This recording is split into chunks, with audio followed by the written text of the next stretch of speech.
So did Faze win whole RLCS? Yeah, RLCS is over now. Faze won. No, I'm kidding. There's a whole season, bro. But they won the first regional, yeah.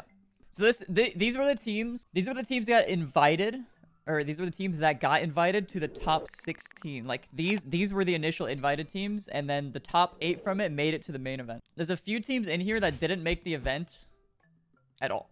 Oxygen, KCP, and Vibrance, I believe. I don't think... No, Vibrance did not make the main event. But the thing is like, there's not, like, many of these teams that, like, could take their spot. And I brought this up before. When you look at, like, the actual... Let's look at the other qual and see who made it to the main event. So this is the closed qual. So this is these 8 teams right here that did not make it through here. They go into the closed qualifier. So they're in here now. And then they also play the 8 teams from the open event. Or from the open qualifier, which are these teams. So a bunch of teams made it through. So that's what my team played in. That's what Retirement Home we played in this. Forky's team played in this. KCP, you know, all of these teams, they had to play in this. This is where literally every nobody signs up and you play against Gold for your first round. This is where every team goes, right? Unless you're special enough to be invited in that top 16. Forky made it? No, Forky did not make it. He played in the qualifier. All he did was click sign up, just like me. Yeah, what I was saying is like, there were all these teams who didn't make it. So like Vibrance, Oxygen, and then KCP. Like these teams were invited to the initial one. They were expected to be top 16 and they were expected to make it, right? And they got upset. And the teams that replaced them, I feel like they're not even like, you know, it's not even like a crazy upset. Like Vibrance between like DVS, like you could easily see like these teams swapping. Charlotte Phoenix was the team that wasn't invited. Charlotte Phoenix between Oxygen or KCP, like you could see those teams swapping. And the other one that surprised everybody, like actually surprised everybody, was Integrity. And like that was the most unexpected one. But I guess my main point is that every team is so close that like, oh my god, it's so fucking hard to play in this league. It seems incredibly stressful. I'm not gonna lie, because one non-top 8 placement in a main event means that you have to go through this qualifier. And the qualifier just seems like a nightmare. Yes, anybody can sign up for the open qualifier. That is why it's open. Open to everybody. Anybody can sign up. As long as you have 3 teammates and you're not signed up on another team, you can sign up. Do the invitational teams change every regional, or will the top 16 from last regional be the way this works is, so since this is the main event, so there were 16 teams in the main event. And I'm going to guess, but I think I have a really good guess of how this works. So the top 8 teams, I know for sure, get invited to the next regional. So these teams, guaranteed you see in Regional 2, right? These top 8 teams.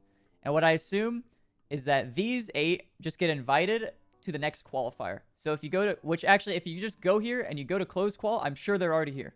Yeah, they are.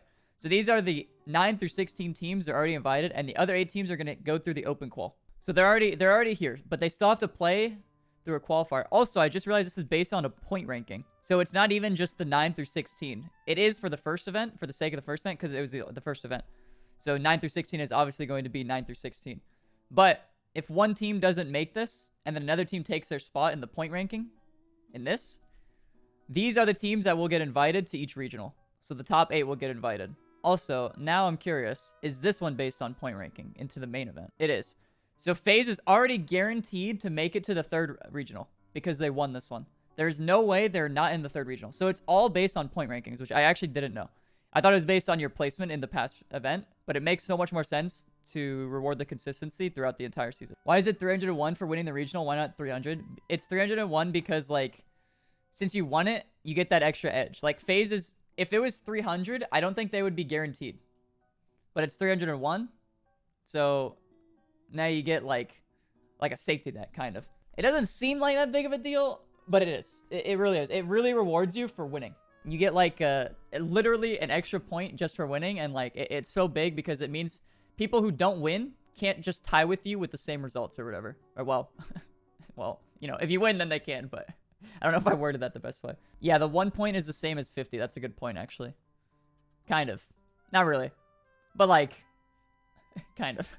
Do regional point count towards worlds or only major points? I don't... No. All points count towards worlds, but I don't know if major points count towards your regional qualification. I would assume they do.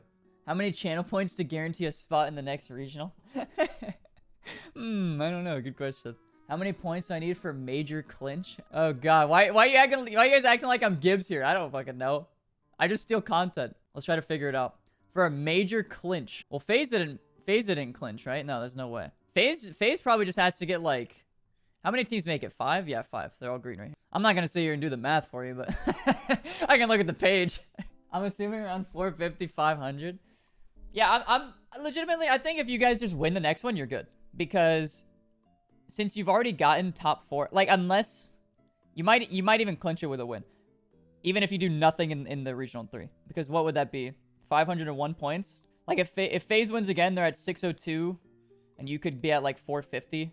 602, like that's a big gap. 602 to 450. Like Faze would obviously clinch. Much love, Stew. And then NRG would get 200, so you'd be tied with NRG. If Faze wins and you make it to finals, you'd be tied with NRG at that point. It also depends like how well you think V1's gonna do. Like I thought V1 would improve. Like going into the season, I thought like, you know, Tor grinding looked good. But I honestly I didn't expect like a top 4. That's like a very good placement for them. So I wonder if they can like keep that going. Okay, Rizzo, thanks. I'll win the next one. Yeah, no problem, buddy. There used to be like that site. You remember that Nallen site that would show you the percentages of qualifying? I wonder if that's like going yet, you know? Riddles, guaranteed you can clinch with 2 more top 4 placements. You also could probably clinch with a finals and a top 8 appearance. You know, I bet Gibbs is actually going to make like a major qualification odds thing, you know, like what each team has to do. He always does that. I don't know how this dude actually sits down and does all the math like that. Now, which team that didn't make top 8 do you still think has a chance to make the major, chat? I feel like if there's a team who didn't even make the first regional, it's going to be so hard for them to even have a chance. Shopify has to be. Yeah, probably Shopify. It was so, dude, like I was dead wrong because I was saying like, yeah, I always like never talk about Shopify, but I expect Shopify to do well. And right when I say that, these dudes finished 12th. Okay, buddy. Nice. Way to like make me look good. Power, you know, I'll be real with you, man. I don't think it's going to be Power. If I'm just throwing it out there. Having one bad regional is so bad though. Yeah, it really, really hurts. But Shopify is a team that could actually like win. They've been to finals like a few times. Well, they don't win the finals, but like, sounds like me. They've been to finals like a few times, but you know, getting to the finals is like, it could be good enough if they get to the final. Especially, I mean, if they win one, that should get them into top 5. If Shopify were to break through, there's no way they even take like number 1. Like they could sneak into like number 5. I think Faze is probably guaranteed top 3 now, right? No, I guess not guaranteed. Like they could just shit the bed and get bad placements, but likely won't happen. Yeah, for Shopify to have a chance, they need to get like top 4 and they need like G2 Envy to like squeeze in here. But then that's going to push out like other teams like SSG or V1 if that like happens, G2 Envy. This is crazy, man. There's so many teams. Like I keep saying it, but it's just like you think about your top 5 and like who you think is going to make it. And then you're like, yeah, but then like this team really has a chance, you know? It's just so hard.